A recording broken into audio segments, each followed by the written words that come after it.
నమో శ్రీనివాసాయ నమః. నమో వెంకటేశాయ నమః. అందరికీ నమస్కారం అండి. ప్రతిరోజు రాశి ఫలితాలు తెలుసుకోవడానికి ఇంకా మన ఛానల్ సబ్స్క్రైబ్ చేసుకోకపోతే ప్లీజ్ సబ్స్క్రైబ్ చేసుకోండి. లైక్ చేసి మీ పూర్తి సపోర్ట్ మన శ్రీనివాస ఛానల్ కి ఇవ్వండి.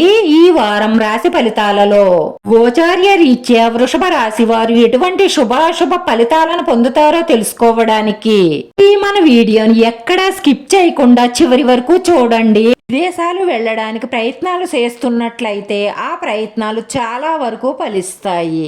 అనుకూల స్థాన చలన మార్పులు గోచరిస్తున్నాయి. అందరితో స్నేహంగా ఉండడానికి ప్రయత్నించండి. చెడు పనులకు దూరంగా ఉండడం మంచిది. ఈ మంచి ప్రవర్తనను ఇతరులు ఆదర్శంగా తీసుకుంటారు. దైవ దర్శనం చేసుకోండి. మీ ప్రయత్న కార్యాలన్నిటిలోనూ విజయం సాధిస్తారు. నూతన వస్త్ర వాహన ఆభరణాలు పొందుతారు. ఆర్థిక ఇబ్బందులతో సతమతం అవుతున్న వారు నూతన కార్యక్రమాలు ప్రారంభించకుండా ఉండడం మంచిది. వచ్చిన అవకాశాలను సద్వినియోగపరుచుకోవడానికి మంచి నిర్ణయాలు తీసుకోండి. జీవితంలోకి మంచి భాగస్వామి రావాలి అని కోరుకుంటున్నట్లయితే ఆ కోరిక తప్పకుండా తీరుతుంది. మీ మనసుకు నచ్చినటువంటి ప్రేమను దక్కించుకునే అవకాశాలు ఎక్కువగా గోచరిస్తున్నాయి. జీవితాన్ని సమతుల్యంగా కాపాడుకోండి. ఆనందంగా జీవించండి. ఈ వారంలో మీ బలహీనతలు ఏమిటో తెలుసుకుని వాటిని బలంగా మార్చుకుంటారు. వారంలో ఏదో ఒక విధంగా అదృష్టం కలిసి వస్తుంది. మీకు కావలసిన మీ ప్రేమ భాగస్వామి కోసం మీరు చేసే అన్వేషణ పూర్తవుతుంది.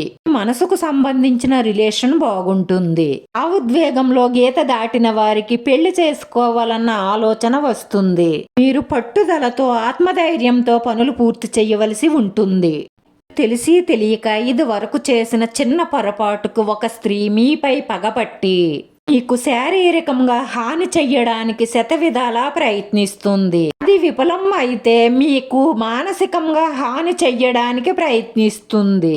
మీరు కొంచెం జాగ్రత్తగా ఉండండి. వృధా ప్రయాణాలు చేయవలసి వస్తాయి. వ్యాపార రంగాలలో లాభాలుంటాయి. రుణ ప్రయత్నాలు చేయవలసి వస్తాయి. నూతన కార్యక్రమాలకు శ్రీకారం చుడతారు. బంధుమిత్రుల సహాయ సహకారాలు కొంత ఆలస్యంగా దొరుకుతాయి. ఈ వారంలో ఈ రాశి వారి పరిహారం వచ్చి తమలపాకుపై పచ్చ కర్పూరం పెట్టి పైన వంకో తమలపాకు పెట్టి దాన్ని పొట్లం కట్టి మీ ఇష్టదైవం దగ్గర పెట్టి మనస్ఫూర్తిగా దండం పెట్టుకొని మీరు బయటకు వెళ్ళేటప్పుడు దాన్ని జేబులో ఉంచుకోవడం వల్ల మీకున్న ఆటంకాలన్నీ తొలగిపోయి మీరు మొదలు పెట్టే ప్రతి పని కూడా పూర్తవ్వడమే కాకుండా మానసిక ప్రశాంతతతో సంతోషంగా ఉంటారు. ఈ రాశి వారి అదృష్ట సంఖ్య 9. ఈ రాశి వారికి కలిసొచ్చే రంగు తెలుపు రంగు.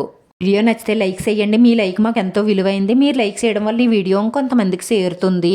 నా శ్రీనివాస ఛానల్ ఆదరించండి. అందరికీ ధన్యవాదాలండి. నమో వెంకటేశాయ నమః.